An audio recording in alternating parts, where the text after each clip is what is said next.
Leather Wallet. Excerpt. The Leather Wallet is a scary story about two sisters who find a man's wallet on the bus. Inside, they find an odd note, written in Latin. This is based on a story from the Philippines.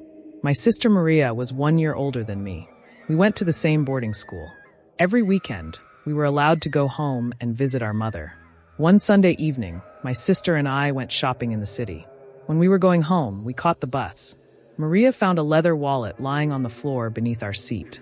The wallet was pretty old, and it looked like it was worn out. There was $20 inside. I told her we should split the money, but my sister refused.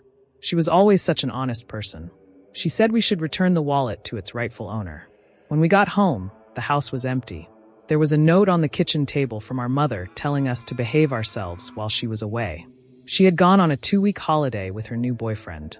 Maria opened the leather wallet and started going through the contents.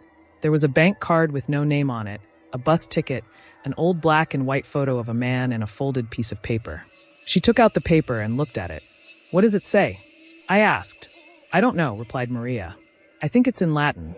I grabbed the note and began reading. Mortem te solvtams, est dextremic frite. Ave versus Christus, verum de trevi, vermi est reflexum, arum dri tripum. Dextrumi lentinum, ave satani. "No, silly," my sister laughed. "You're pronouncing it all wrong. Don't you know anything? When the Romans were writing down Latin, they used AV instead of AU. Those verses are pronounced like you." "Okay, if you're so smart, then you read it," I replied. Maria snatched the piece of paper from my hands and read it aloud. "What does it mean?" I asked. "I have no idea," she replied. "We studied Latin in school, but I don't recognize any of the words." She tucked the paper back into the leather wallet and left it on her bedside table, telling me she would hand it in to the police station next week. During the night, as I was drifting off to sleep, I heard Maria suddenly jump out of bed and run into the bathroom. She was retching and vomiting into the toilet. Shocked, I climbed out of bed and went to see if she was all right. I found her bent over the toilet bowl, supporting herself with one hand. She was crying. "What happened?" I asked. "Maria, what's wrong with you?" She didn't answer and just waved me away. The next morning, Maria had a fever. She said she felt dizzy and couldn't go to school.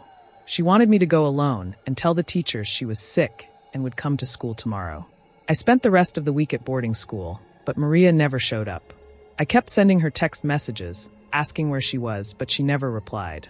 The next weekend, when I went home, I found the house in darkness. There was a horrible stench in the air. It smelled like rotting flesh. "Maria! Maria!" I called. "Where are you? It stinks in here."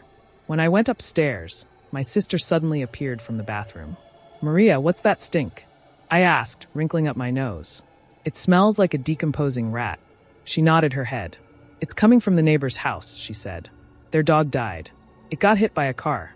After it got run over, it still managed to get inside its doghouse and died there. Why didn't they bury it?" I asked. "The neighbor is on holiday. It's been days and he hasn't returned yet. The gate is locked and nobody can get in." "Really, the gate is locked? But how did the dog get back inside?" "Beats me." "Well, let's keep the windows shut so the stench won't get inside," I said. "It's enough to make you vomit." Maria went around the house closing all the windows. A little while later, I made dinner and called my sister. She said she didn't want anything to eat because she had lost her appetite. I ate alone. That night, as I lay in bed, I could still smell the neighbor's dead dog. The stench was overpowering. I got up and sprayed the room with a can of air freshener. The next day, the smell was still there. I went out for a walk, just to get away from the terrible stench. Maria stayed in her room all day. She said she had to catch up on her schoolwork. On Sunday evening, I was packing my clothes and preparing to go back to boarding school. I didn't see Maria packing anything. "Aren't you coming with me?" I asked. "No, I still haven't fully recovered," she replied. "My school uniform is still dirty as well. I'll do the laundry later." I went back to school, but all week, I heard nothing from my sister. I texted her until I ran out of credit, but she never answered. One morning, I woke up to find a text message on my phone. It was from my mother. When I opened it, I couldn't believe what I was reading. "Come home immediately. Your sister is dead. Emom." The phone fell from my trembling hands, and I felt so dizzy, I had to sit down. It seemed like I was in a terrible nightmare. I kept expecting to wake up and find out that she was still alive. Sadly, that was not to be. I packed a change of clothes and went home straight away. When I got to the house, I saw that our gate was open and there were several people gathered around. My mom was standing in the driveway, crying and holding a piece of paper in her hands. "Mom, what happened?" I asked, bursting into tears.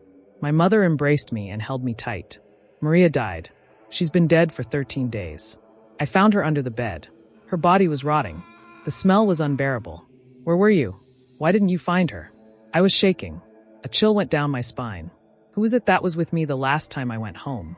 Who is it that slept in the bed beside me? I looked over and saw our neighbor standing in his yard. His dog was sitting at his feet. The same dog Maria had said was dead and causing such a stink. Nobody knows what happened to my sister. It's still a huge mystery. I suspected it had something to do with the note she had read in Latin. I tried to find a translation online. According to my research, this is what the words mean. Mortem means death, salvtums means to salute or give honor, trevi means life, avenue versus Christus means hail the Antichrist, reflexum means reflection, dextra me lenten means there will be a wake after 13 days, avenue satani means hail Satan. In other words, it's a satanic incantation, a black magic spell. According to what I've read, it is used by people who want to die. They recite the spell to make a pact with Satan, to offer their souls up to the devil. After reading the incantation, they slowly waste away and die.